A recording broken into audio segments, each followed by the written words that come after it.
오늘도 주님의 예배 가운데 나오신 우리 모든 성도님들 가운데 하나님께 주시는 놀라운 은혜와 평강이 함께 하시기를 주님의 이름으로 축복합니다. 네, 지난 몇 주간 너무 더웠어서 그런지 지난주는 조금 시원한 것 같기도 그리고 온도상으로는 더운 날씨가 맞기는 한데 약간 시원해진 듯한 느낌도 있었습니다. 근데 뭐 아직 선선해지기까지는 좀 이른 것 같고요. 당분간도 열대야와 폭우가 계속 반복될 수 있다고 하니까 끝까지 건강 유의하셔서 여름 잘 나시기를 바랍니다. 이번 8월은 우리 기도에 대한 주제로 함께 말씀 나누고 있는데요. 무더운 날씨 속에서도 기도의 자리, 기도의 시간을 회복하셔서 하나님과 더욱 친밀한 관계를 날마다 누리시는 우리 모든 성도님들 되시기를 주님의 이름으로 축원합니다.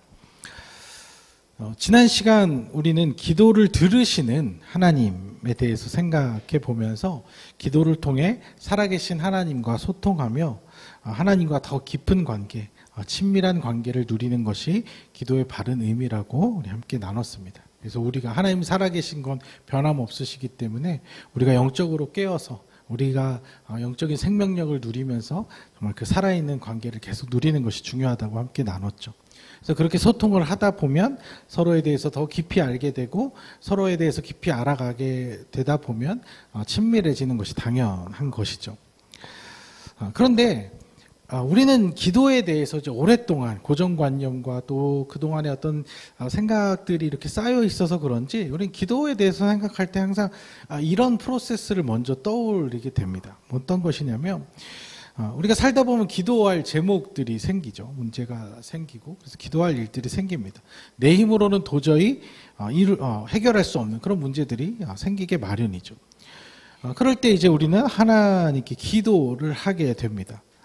어쩌면 처음에는 하나님이 어떤 분이신지조차도 잘 모를 때라도 뭔가 그 간절한 마음을 가지고 이 문제를 내가 해결할 수 없기 때문에 그 답답한 마음을 가지고 하나님이 얼마나 신뢰할 만한 분이고 내 기도를 얼마나 들어주실 만한 분인지 얼마나 믿을 만한 분인지 잘 모르더라도 일단 긴급하고 어려운 상황 때문에라도 이제 기도하게 되는 것이죠.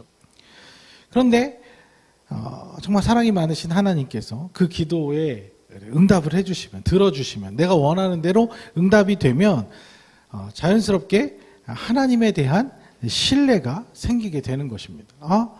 이렇게 이게 되네? 기도를 하니까 이루어지네? 하나님 정말 살아계시기는 한가 보구나. 하나님 정말 능력이 있으시긴 하구나. 이런 경험적인 믿음이 생기게 되는 것이죠. 그러면 그렇게 기도의 응답을 한 번이라도 경험해 본 사람은 자연스럽게 또 다른 인생의 문제들이 찾아왔을 때 다시 하나님을 찾게 됩니다. 왜? 하나님이 들어주셨던 그런 경험이 있으니까. 그래서 어쩌면은 지난번에 기도했던 기도 제목보다는 조금 더 쉽지 않은, 이루어지기가 조금 더 어려운 그런 기도의 제목일 수도 있겠죠. 그런데 하나님에 대한 신뢰도가 어느 정도 생겼기 때문에 다시 기도의 자리를 찾는 것이죠. 그렇게 또 이제 기도를 하다가 또 그 기도의 제목이 원하는 대로 이루어졌다. 그러면 어떻게 될까요? 또 하나님에 대한 믿음이 또 커지겠죠. 하나님 진짜 장난 아니구나. 하나님 찐이구나.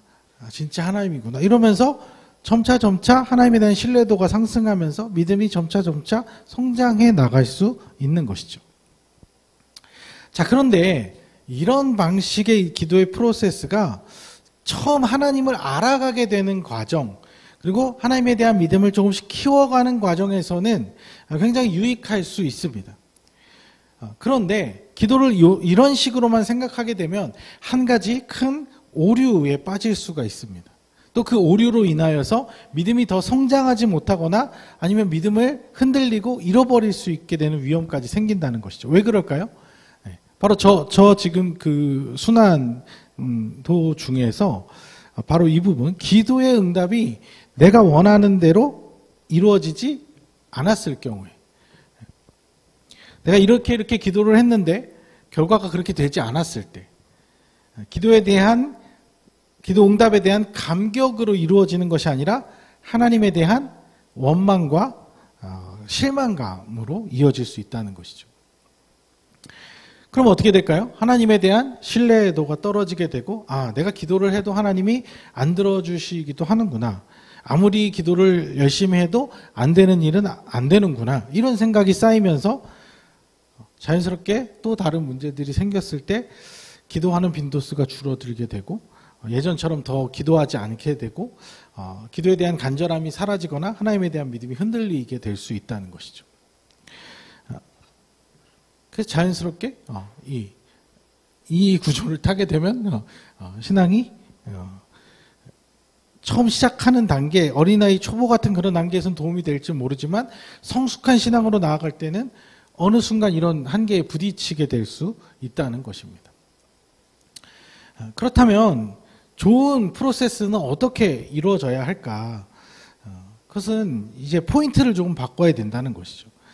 이 기도의 응답의 포인트가 그 결과 값에 그 포인트를 두는 것이 아니라 대화와 소통, 기도의 이 모든 과정에 중점을 둬야 한다는 것입니다. 그래서 우리가 살면서 힘들고 어려운 일을 겪게 될 때 기도의 자리를 찾는 것, 이거 자체는 잘못된 게 아니에요. 이거는 우리가 모든 일들을 다 내 힘으로 다 해결할 수 없는 존재이기 때문에 어떤 어려운 문제들이 생길 때 그것으로 인하여서 기도를 찾게 된다. 너는 무슨 기도를 어떻게 그런 식으로만 하냐 이렇게 생각할 수 있지만 우리 존재 자체가 연약한 존재이기 때문에 그럴 수 있어요. 굉장히 자연스러운 일일 수 있어요. 아니면 문제가 아니더라도 바라는 일, 너무 간절히 바라는 일이 생겼을 때 그걸 위해서 이게 내 욕심을 위해서 기도하는 것 같지만 그런 식으로라도 어떻게 신적인 존재를 찾는 것, 이것 자체는 굉장히 자연스러운 일이라는 거예요. 그런데 시작점은 그렇게 같을 수 있는데 그 마음의 소원을 이루어가고자 기도할 때 내가 원하는 어떤 결과값을 하나님께 요구하는 방식이 아닌 대화를 통한 소통과 조율로 이어져야 한다는 것이죠. 내가 원하는 방식, 내가 이루고 싶은 목표점, 그것을 통해서 얻고 싶은 결과 등을 집요하게 하나님께 요구하는 것이 아니라 그것을 소통하고 대화로 풀어가는 것이죠. 하나님 이렇게 해주세요, 저렇게 해주세요. 어린아이 같이 이야기할 수는 있는데 갓난아이 같이 아예 소통이 불가능한 경우가 아니라면 부모가 어떤 반응을 할 거 아니에요. 그럼 그 반응에 따라서 또 내 기도의 내용들이 조금씩 달라지고 그런 소통의 시간들이 필요하다는 것이죠. 우리가 하나님께 우리의 바람과 소망을 다 털어놓았다면 자연스럽게 하나님은 그것에 대해서 어떻게 생각하시는지, 어떤 마음이신지를 하나님은 어떻게 풀어가기를 원하시는지를 우리가 집중해서 귀 기울여서 들을 필요가 있다는 것이죠. 그것을 듣는다는 것은 소리로, 우리가 소리로 소통하는 게 아니라고 했잖아요. 그러니까 그걸 듣는 방법은 굉장히 여러 가지가 있어요. 그래서 말씀을 통해서든 아니면 깊은 묵상을 통해서든 뭐 찬양의 가사를 통해서든 설교 중에 나오는 메시지를 통해서든 뭐 때로는 주변에 상황의 변화가 생기는 일들을 통해서일 수도 있고 때로는 누군가와 주고받는 대화들 통해서일 수도 있어요. 하나님께서 우리에게 말씀하시는 방법은 굉장히 다양해요. 하지만 내 삶 속에서 하나님이 말씀하시는 것에 우리가 귀를 기울여야 한다는 것이죠. 중요한 것은 그걸 들으려면 내 생각과 고집, 내 방식을 잠깐 내려놓고 하나님이 어떻게 생각하시는지 이렇게 대화할 때도 보면 가끔 이제 소통이 안 되는 대화 느끼실 때 있죠. 난 분명히 이렇게 얘기를 하는데 저 사람이 맞받아서 얘기를 하는데 내 얘기를 지금 듣고 얘기하는 건가? 아니면 그냥 자기 할 말만 하는 건가? 이렇게 느껴질 때가 있잖아요. 그러니까 그런 게 아니라 듣고 그거에 대한 반응으로 계속 대화가 이루어져야 한다는 것이죠. 그렇게 하나님의 뜻에 우리가 집중해 보는 시간이 필요한 거예요. 그러면은 결과값이 어떻게 주어지든 하나님과의 관계는 깊어지게 되는 거예요. 왜냐? 서로의 마음을 나누었으니까. 서로가 무엇을 원하고 어떻게 생각하는지 소통이 되었으니까. 그래서 내가 바라고 원하는 대로 만약에 이루어졌다 그러면 뭐 더할 나위 없이 기쁘고 감격스럽겠죠. 그런데 내가 원하는 대로 이루어지지 않았다고 해서 실망과 원망까지 가지는 않는다는 거예요. 하나님 왜 그것을 원하지 않으시는지, 왜 그것이 나에게 불필요한지, 왜 하나님이 생각하시는 그 방법이 왜 더 나은지 이런 것들을 그 기도의 과정을 통해서 내가 이해를 했기 때문에 오해를 하지 않을 수 있다는 것입니다. 하나님 날 사랑하지 않으시나 봐. 하나님 그렇게까지는 능력이 없으신가 봐. 하나님 내 요구는 안 들어주시고 다 자기 마음대로만 하시려고 해. 이런 식의 오해로 이어지지 않을 뿐더러 하나님의 마음과 생각, 하나님이 좋아하시는 방식, 우리를 향한 하나님의 진실된 마음, 이런 것들을 우리가 더 깊이 느끼게 되면서 원하던 바가 이루어지지 않았음에도 불구하고 오히려 그 관계는 더 깊어지고 돈독해지는 성숙한 믿음으로 발전해 나갈 수 있다는 것이죠. 여러분들 그 부모 자식 간에도 한번 생각해 보세요. 자식이 원하는 거를 부모한테 다 얘기할 때 그걸 다 들어준다고 부모와 자식의 관계가 깊어지나요? 다 들어주기만 한다고 관계가 깊어지나요? 아니에요. 오히려 100번 다 들어주다가 한 번 안 들어주면은 아쉬운 소리하고 원망한다니까요. 버릇이 나빠져갖고 부모님은 어떻게 생각하는지 아무 생각 없이 그냥 자기 요구만 계속하는 그런 철부지를 만들어 버리는 것이죠. 그 자식의 요청을 다 들어주지는 못한다 하더라도 자식과 대화하고 소통하면서 그 마음을 나누면서 야 얘야 이번에는 꼭 필요한 게 아니면 이번에는 좀 참았으면 좋겠어. 나중에 좋은 기회가 되면 내가 꼭 들어줄게. 너는 이게 꼭 하고 싶겠지만 아빠 엄마가 넌 이런 방식으로 하는 게 더 좋아. 이렇게 한번 해봐. 이렇게도 한번 해볼 수 있잖아. 이런 과정들이 이어질 때, 이런 대화와 소통이 이루어질 때 부모도 자식의 마음을 알게 되고 자식들도 부모가 뭘 원하는지 알게 되면서 그 관계가 깊어지는 거예요. 그래서 아버지들이 이제 이런 걸 잘 못하죠. 그러면 그냥 딱 돈 갖다 주면서 야 이걸로 해결해 이러면 아버지 마음은 사실 그게 사랑이거든요. 근데 소통이 이루어지지 않으면 관계가 깊어지지 않고 그냥 거기서 피상적인 관계로 머물러 버릴 수 없다는 거예요. 그래서 예수님께서 우리에게 기도를 가르쳐 주실 때 이렇게 가르쳐 주신 거예요. 오늘 본문 읽었는데 다시 한번 읽어보도록 하겠습니다.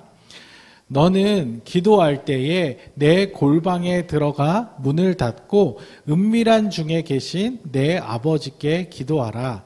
은밀한 중에 보시는 내 아버지께서 갚으시리라. 아멘.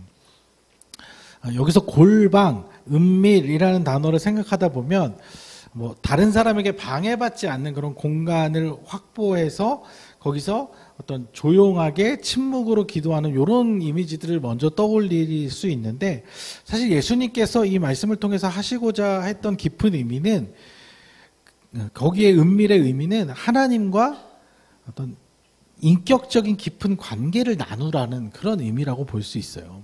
물론 우리가 기도할 때 독립된 그런 공간을 구별된 공간을 확보하는 것도 되게 유익이 되고요. 기도에 집중하는 데 굉장히 많은 도움이 됩니다. 근데 골방이 확보가 안 될 수 있잖아요. 골방이 없을 수 있잖아요.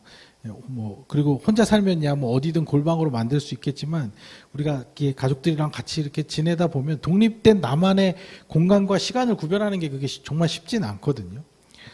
그리고 지난 시간에 우리가 나눴던 것처럼 기도의 방식에 대한 얘기가 아니죠. 이것은 그래서 통성으로 기도하는 게 더 나으냐, 침묵으로 기도하는 게 더 나으냐 이런 주제가 아니라는 거예요.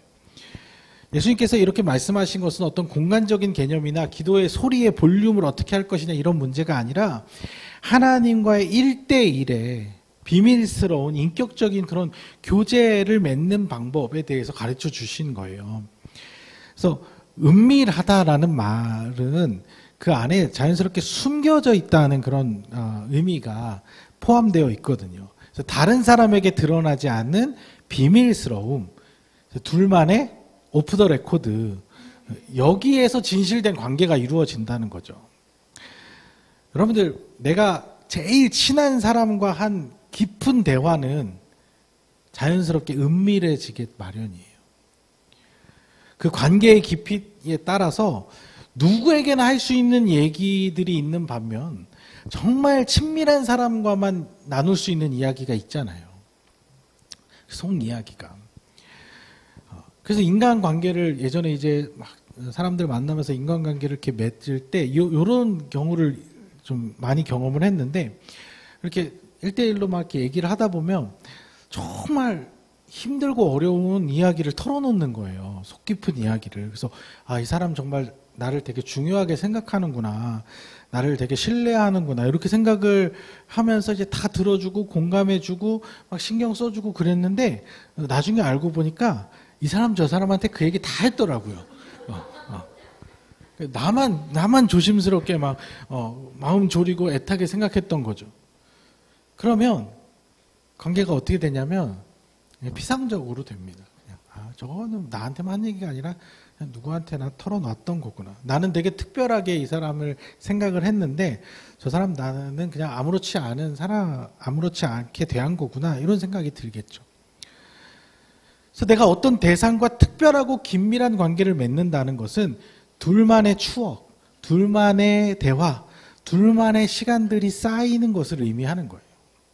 아무하고나 할 수 있는 경험들은 관계를 인격적으로 이어나가지 못한다는 거예요. 그래서 그런 면에서 하나님과의 기도는 매우 조용하고 긴밀하고 비밀스럽게 하나님과 나하고만 아는 그런 진실한 대화로 나아갈 수 있어야 한다는 것이죠.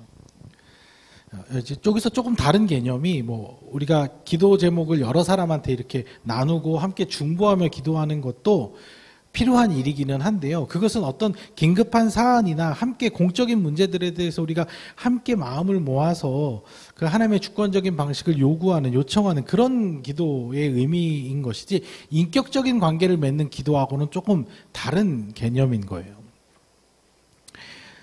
그래서 때로는 우리의 그 속마음, 정말 어리석고 이기적인 것 같은 그런 속마음조차도 어린아이같이 응석 부리듯이 하나님께 털어놓을 수 있어야 합니다. 남들에게는 도저히 오픈할 수 없는 정말 유치하고 탐욕적인 바람일지라도 하나님께 이야기해 볼 수 있는 거예요. 하나님은 그렇게 우리가 하나님께 나아갈 때, 야, 너 기도 이거밖에 못하냐? 너 기도 어디서 배웠어? 똑바로 안 할래? 이렇게 반응하시는 분이 아니라 우리의 마음을 충분히 공감하시면서 이해해 주시면서 받아주시면서 그 하나님의 마음과 뜻을 우리에게 이해시켜 주시는 분이라는 거죠. 그러면 이제 우리의 또 기도의 생각이 바뀌고 내용이 바뀌게 될 수 있는 거죠. 사실 우리가 아주 그럴듯한 말로 유창하게 그렇게 기도할 수 있습니다. 굉장히 큰 믿음을 가진 것처럼 모세나 다윗쯤 되는 것처럼 기도할 수 있어요. 근데 한번 생각해 보세요. 하나님이 우리 속마음 모르실까요? 우리의 중심을 세밀히 살피고 계시는 분인데 우리 속마음을 내가 말 안 하고 이렇게 포장해서 그럴듯한 기도를 올린다고 하나님 모르실까요? 내가 한편으로 딴 마음 가지고 있다는 거 정말 몰라서 가만히 있으시는 걸까요? 아니에요. 모른 척 해주고 계시는 겁니다. 우리가 스스로 오픈할 때까지 우리의 입술로 우리의 말로 그러니까 하나님 굉장히 우리를 인격적으로 존중해 주시면서 대하고 계신 거예요. 우리가 먼저 이야기를 꺼낼 때까지 기다리고 계시는 것이죠. 얼마나 좋으신 하나님이십니까? 그걸 내가 먼저 얘기 안 하면요. 그런 것도 있잖아요. 이렇게 내가 어디서 들어갔고 아는데 끝까지 얘기 안 해. 그럼 그 관계가 어떻게 되겠어요? 난 분명 알고 있는데. 그래서 먼저 얘기하기 주기를 기다리고 있는데 얘기 안 하면 속상하죠. 제가 저 얘기는 나한테 하기 싫구나. 이렇게 느낌이 들겠죠. 마찬가지로 그 속 얘기 하나님께 안 하면 하나님과의 그 은밀한 기도로 그 관계 깊은 기도로 들어갈 수가 없는 거예요. 그냥 적당한 관계에서 머물게 되는 거죠. 그 진실한 마음을 하나님께 터놓지 않으면 그 관계의 풍성함을 누릴 수가 없는 겁니다. 그래서 처음에는 되게 어색하고 낯설고 민망하기도 하겠지만 괜찮아요. 하나님 이미 우리의 모든 걸 다 알고 계시는 분이잖아요. 알고 계신데 또 뭘 또 얘기해 이렇게 구차하게 이렇게 생각하지 마시고 내가 먼저 꺼내야 되는 이야기인 거예요. 그래서 우리의 가장 연약한 모습, 가장 비창한 모습, 가장 어리석고 유치한 모습까지도 이미 다 알고 계시는 하나님이시기 때문에 편한 마음으로 털어놓을 수 있어야 한다는 거죠. 물론 공적인 자리에서 기도할 때는 그렇게 하시면 안 됩니다. 가끔 이제 그걸 혼동하시는 분들이 있어요. 그래서 뭐 이렇게 사람들 앞에서 기도하는데 뭐 안 해도 될 얘기까지 막 이렇게 다 꼬집어내셔서 공과 사는 구분을 해야겠죠. 근데 사적인 자리에서까지 지나치게 격식을 많이 갖추면요, 친해지기 어려운 거예요. 깊어지기 어려운 것입니다. 오늘 본문 바로 앞절인 6장 5절의 말씀, 왜 은밀하다는 이유, 그 의미가 왜 이런 의미냐면 그 앞에, 바로 앞에 이런 상황이 있었기 때문에 그래요. 한번 읽어보겠습니다. 또 너희는 기도할 때에 외식하는 자와 같이 하지 말라. 그들은 사람에게 보이려고 회당과 큰 거리 어귀에 서서 기도하기를 좋아하느니라. 내가 진실로 너희에게 이르노니 그들은 자기 상을 이미 받았느니라. 그러니까 예수님이 은밀하게 기도하라고 가르쳐 주신 이유는요, 유대인 종교 지도자들이 그렇게 기도하지 않고 이렇게 겉으로 드러내기를 좋아하는 외식적인 기도를 주로 했기 때문이에요. 그러니까 하나님과 진실한 인격적인 관계를 맺는 그런 방식이 아니라 종교적이고 형식적인 외식적 기도에 머물러 있었기 때문이라는 것이죠. 내가 얼마나 많은 시간 기도하는지, 얼마나 유창하게 기도할 수 있는지, 얼마나 간절하게 기도하는지 남들에게 드러내려는 것. 근데 사실 이런 것처럼 유치한 것이 없습니다. 여러분들, 내가 사랑하는 연인이 생겼어요. 그래서 이 사랑하는 연인과 막 그런 깊은 이야기들을 막 이제 해요. 근데 그 이야기를 친구들한테 막 자랑하고 과시하고 막 그런다고 생각해 보세요. 얼마나 유치합니까? 그리고 사실 잘 생각해 보면 저런 방식으로 하는 것은 저게 정말 사랑하는 관계일까? 의심이 들게 마련이죠. 사랑하면 그 사람과 그 관계에서 누려야지. 그거를 왜 여기저기 떠벌리고 다닙니까? 우리의 기도가 혹시라도 이런 외형적이고 피상적인 기도에 머물러 있다면 우리가 이제부터는 조금이라도 더 진실하게, 인격적으로, 은밀하게 하나님께 다가가실 수 있는 그런 성숙한 기도로 나아가시는 우리 모두 성도님들 되시기를 주님의 이름으로 축복합니다. 마지막으로 이 진실한 기도를 통해서 얻을 수 있는 유익이 어떤 것인지에 대해서도 한 번 더 살펴보면 좋을 것 같은데요. 앞서 살펴보았듯이 우리의 기도가 하나님과의 진실한 인격적인 그런 교제로 나아가지 못하면 형식적이고 외식적인 기도에 머물 수밖에 없거든요. 근데 그런 기도는 다른 사람에게 종교적 우월감을 드러내고 싶은 과시와 교만으로 이어진다는 또 다른 문제가 있습니다. 사실 기도의 가장 큰 유익은요, 겸손이에요.